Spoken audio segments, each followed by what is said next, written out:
so much for joining us for yet another episode of Successful Men Talk here on the Golden Channel, Channel 265. Today I'm joined by a gentleman who's a social worker. His name is Thomani Gomba. He's been a social worker for the past 10 years. Mr. Gomba, welcome to the show. Thank you very much. Thanks for having me. Thank you so much for joining us. I would love you to take us from where it all began, where you come from. I would love to hear how was your upbringing as a young boy. Okay. Thank you very much. As a young boy, I grew up in a village called Zanani. Zanani is popular known as a place where the king of Venda stays actually. I was very much fortunate for that. I went to school, to a primary school called Butuangadzebo. Majority of the people tend to have a problem pronouncing it Butuangadzebo Primary School. And then after Butuangadzebo Primary School, I went to Zata Secondary School, and it's one of the most performing school right now, wherein I completed my grade 12 as well. After that, that's wherein I went to university to study for social work. Before that, I applied for three courses. Okay. The first one was LLB. The second one was social work. The third one was psychology. The reason is simply because I realized that it sounds like I'm this person who is love engaging with people, who love talking to people a lot. That's wherein I developed much passion in terms of any career that has to do with talking or engaging with people actually. I'd love to find out, as a young man growing up in Limpopo, did you at some point receive career guidance in terms of you having now a vision to know where you want to go in terms of your study? The career guidance was not necessarily there, and the issue maybe is simply because it's a guidance. There's no exposure to it, so the guidance was not there. But it happens that I have studied history. I'm a historian. It happens that I studied about Winnie Madikizela Mandela. I realized that she was a social worker, and she was contributing massively in our country in terms of bringing change in society. And then I started to research more about it. What is this social work all about? What is social work? Then that's wherein I met this other brother of mine actually, who was studying his first year. Yeah. So I had to ask him, man, how did you do it? What are the challenges around it? And he was very much fortunate enough. He was very much open about it. He told me everything, and I began to fall in love with it, passionately so. And that's wherein I've decided to enroll for social work. And as a young man, who did you look up to say, when I grow up, I want to be like this person?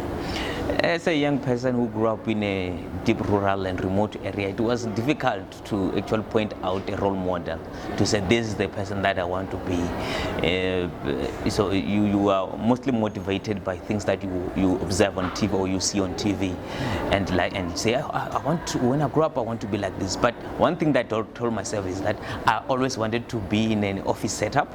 I want to find myself wearing some suits, sitting in a chair. Yeah, very nice. That was my ideal kind of person that I wanted to be. And then yes, I'm very much happy simply because I believe I've managed to achieve that as we're speaking right now. Yeah. As you've mentioned that you've been within the social work space for the past 10 years, right? Most of the times you find that social workers are women in our societies. How did your family and your friends take the fact that you wanted to venture into a career that most of the times we look at and say, this is the path that women take more than men?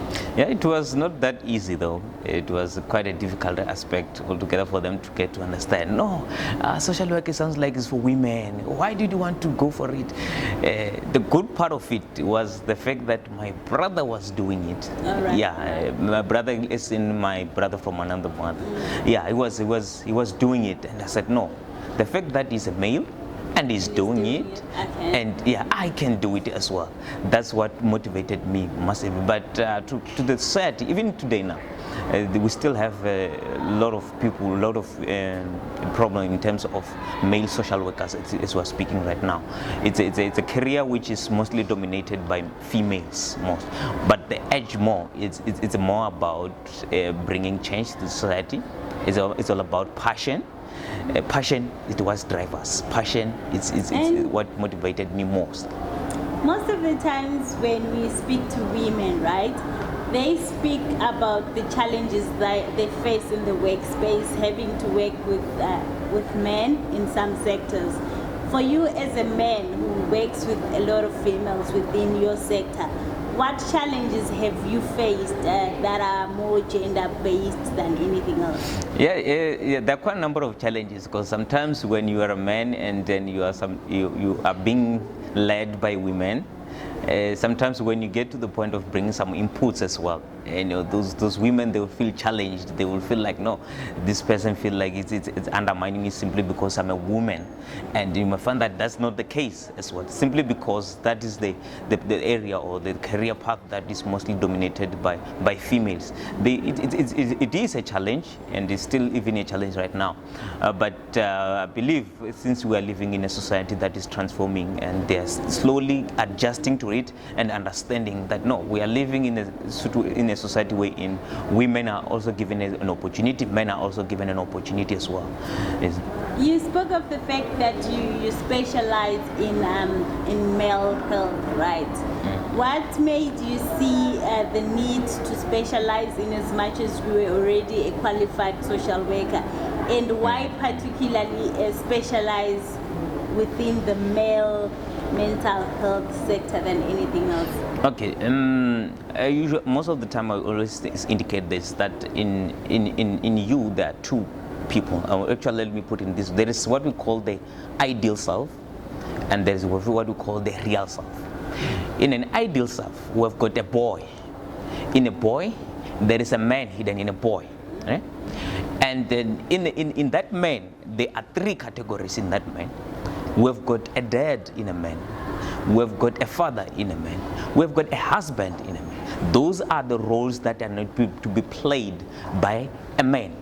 And in being a man, with all these kind of responsibilities that you have to take, and you have to make sure that you uphold, there's too much around it.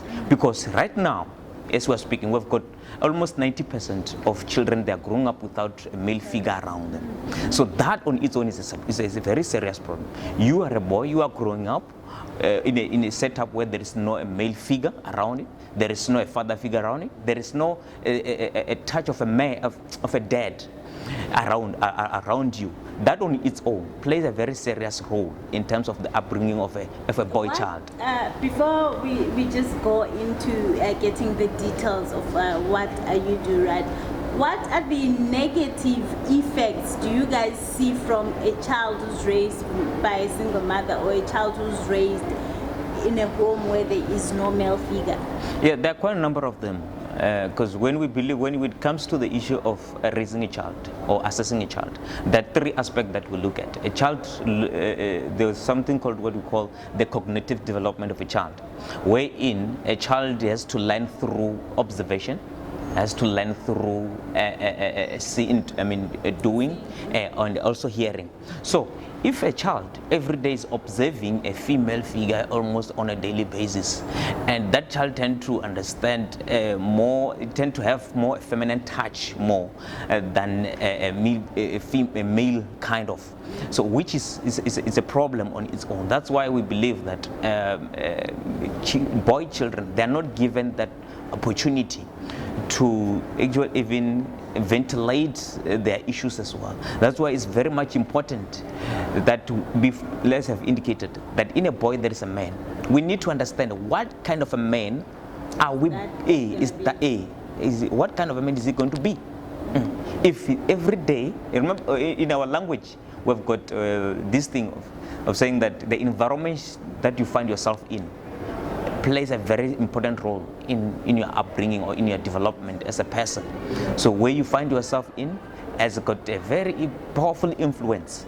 So if that child is growing up on a daily basis, it does not understand what it means to be that ideal man, what it means to be a dad, what it means to be a father. So that on its own is a very, very serious problem. Maybe just to go a little bit further, because we realize that you can be a father but you fail to be a dad. You can be a dad and you fail sometimes to be a husband. So those kind of things, they need to be taught to our young boys. Through observation, Yeah. I think maybe if it can be also incubated in our curriculum, our educational system as well, because that I believe is playing a very important role. Right now in the society, we are dealing with the issue of bullying. It's a very serious issue.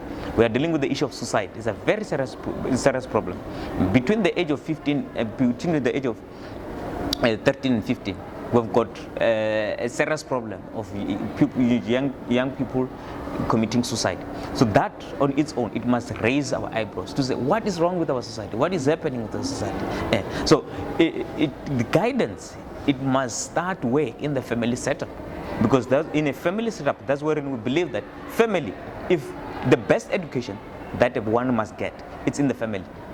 If you get to be educated, your moral values in a family setup, you are taught how to engage with people in a family setup. Family, it leads to a community leads to a society. So the issue which need to be emphasized more is in a family, and the question is, what kind of a family is that? If a young boy is growing up in a family setup, there are no male figure, there is no proper leadership, because we believe that one of the best leadership is mostly provided by men. So if that child is growing up, there is no father figure around. That's where you might find that they will grow up to engage on unnecessary issues. Right now we're dealing with the issue of gender-based violence. It's a very serious issue. It needs to be dealt with. And the question is, who are the perpetrators? And why? And why? That's the issue that you need to deal with on a very serious note. The why part. Why? I'll be with you right back. You are watching Successful Men Talk here on your Golden Channel, Channel 265. To continue with this conversation and more, you can join us on Instagram handle s_men_meg. You can also contact us on WhatsApp number 071-481-6091. I'm still talking to Tomani, who is a social worker. Tomani, I need to find out this from you. How did you transition from being in the corporate formal space, right, to being an independent specialist social worker? Okay, as I've indicated that I've spent close to almost 10 years working as a social worker, and one of my area of specialty was mental health. I work in a psychiatric setting. Whatever that I was observing, it was really painful to see majority of young people, to see a lot of people suffering from this issue of mental health. And that's where I realized that no, I think I need to make sure that I do something about it. And that's where I've decided to open my own practice to make sure that I get to push this passion, to let people know. The main issue is for people to get to the point of understanding this issue, this platform of mental health. It's a very serious issue, and then the majority of the people, they don't seem to understand this issue of mental health, and it's a serious problem. That's why I'm very much happy today to find myself in this kind of opportunity, wherein we talk about the issue of mental health, particularly issue that has to do with men, because men mostly, I feel like they are mostly neglected in terms of this issue that has to do with mental health. So my passion, remember, I even get to the point of doing my master's around issue that has to do with mental health.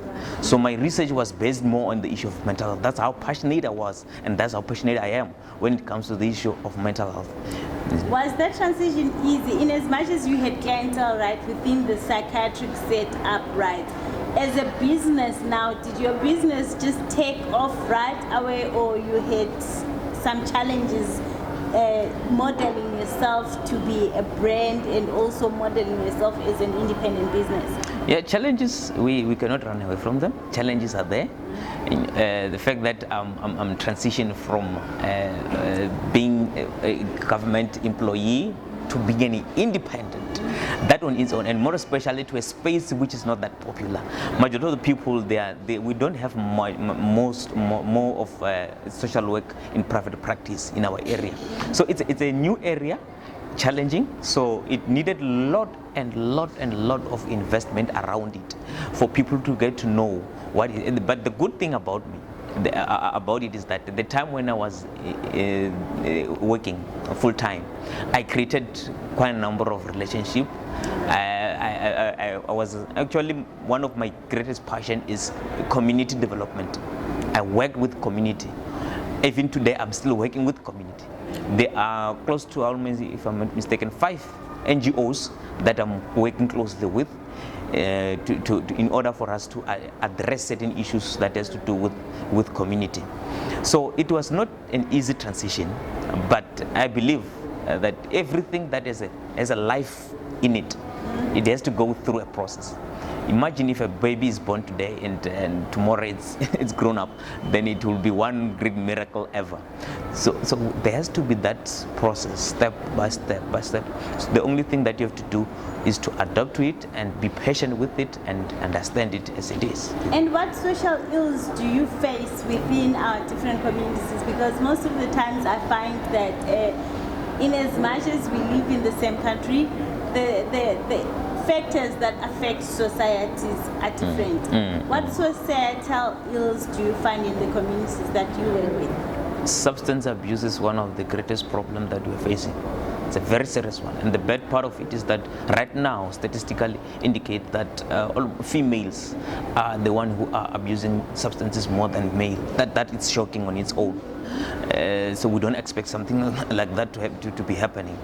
So substance abuse it's really crippling our society. It's a very, very serious problem at this point in time, and that's why maybe one of the NGOs that I'm working with is an NGO which has to do with substance abuse, and it's one of the platforms that in almost every area, be it in church, be it in our community gatherings, everywhere, this issue needs to be emphasized on a very serious note, because we are losing young people unnecessarily, we are losing young talents unnecessarily, simply because of this thing of substance abuse. I think that is one of the major aspect, because with substance abuse we end up having issue of teenage pregnancy. With substance abuse we end up having sexual transmitted diseases because of substance abuse. With substance abuse we end up having this issue of drunken driving. This is a problem. Because almost 60% of this accident which happened on the road, you'll find that majority of the people were drinking. That on its own, it's a problem. With substance abuse, domestic violence, that we are, you find that this person has decided to beat his wife, and he will give an excuse that I was drunk. Do you feel that the way substances are abused, right, is caused by the factors that you mentioned earlier, to say the homes are broken, so kids do not have anyone to look up to, or it's just young kids being young and experimenting? In our indigenous proverb, we've got this thing called, it takes a village to raise a child. So which means it's a societal problem, it's a community problem. We need to come together as a community to make sure that we address it collectively. So unlike sitting down and say no, every man for himself, just go on and just leave just like that. Because if teachers are also parents as well. Community leaders, the headmen, they are also parents to us. That on its own, it's an indication that there has to be some sort of a guidance, and we need to emphasize more on the issue of working together and making sure we zoom in all the platform, all the stakeholders, to ensure that we engage in terms of addressing these issues. Do you feel though that maybe we are giving our kids too much freedom in terms of somehow they end up without the guidance that we are supposed to give them as parents? No, there's a phrase that I once came across that says it's not safe to be free. To say if ever maybe it happens that you are grooming a child and say no, I'm giving you a platform, giving you freedom, that on its own is a problem. Hence, we emphasize on the issue of parental programs that we also offer as well. That we need to emphasize on parenting, because parenting on its own is a skill. Because you are dealing with a child, you have to understand. From our profession, we believe that every person is always on a constant development. You are always on a development stage. In each and every stage, there are things attached to that particular stage. So if you are a parent and you are taking care of a teenager, you don't understand the mind of a teenager, you don't understand what a teenager is like, that on its own, to you as a parent, it tends to be a problem, and it tends to be a very serious challenge. Hence, there is a serious need for parents to be educated, to understand what is it that they have to do when dealing with children, what is it that they have to do in terms of understanding the upbringing of the child. Because it's one of the aspects that I keep on emphasizing, that in almost every school there must be a social worker or a psychologist, because they play a very important role in our society. Because even if you happen to be at the workplace environment, if you are not okay in terms of your mental health, you won't be productive. That's why we need to make sure that we groom these children in a better way. Hence, there is a phrase that says, teach your children in the way you should go, so that when they're old, they don't depart from that kind of a discipline. So that on its own is an indication that there is a need for parenting programs to be there, for parenting skills to be taught to parents. Before we touch more on the work you do with men and the aspects around that, you've been speaking so much on kids, right? I'd like you to tell us, how do you feel kids have been affected by the pandemic and the lockdowns and all? Because most of the times at the moment we are speaking about how we are affected as adults, but we are not really addressing the issue of the kids being affected as well. COVID-19 has affected us all, negatively so, because it's an unexpected event. To us, we can say it's a traumatic kind of event, because it happened unexpectedly. No one was expecting it. No one knew that there will be COVID. We all had plans to say we'll do this and do that. So even kids, they were affected, because it's something new to them. To introduce to them, to say, from now on, it's a must for you to make sure that you sanitize. What is a sanitizer to them? They don't understand what that is. A new concept to them. They have to wear a mask. Why? You know, kids, they've got this inquisitive mind to say. They will always be asking, why mask? Why this? So it was something new to them, and there's something that they have to adjust with it.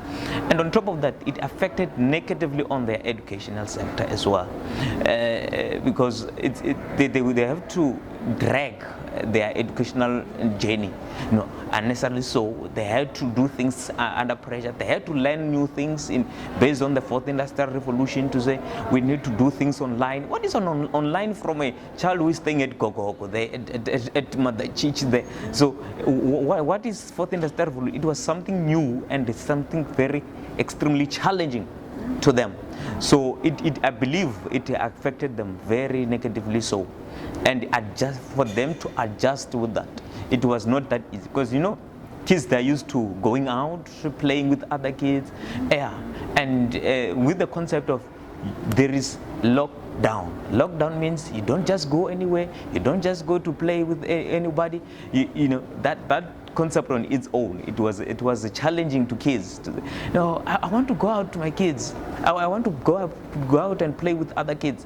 To them, it was a very strange feeling to say, I have to be at home from morning full time. To them, it was a very challenging issue for them. That's what I can usually indicate. Thank you so much. We'll be right back. We're going on a short break. Don't go away. You're watching Successful Men Talk here on your Golden Channel, Channel 265.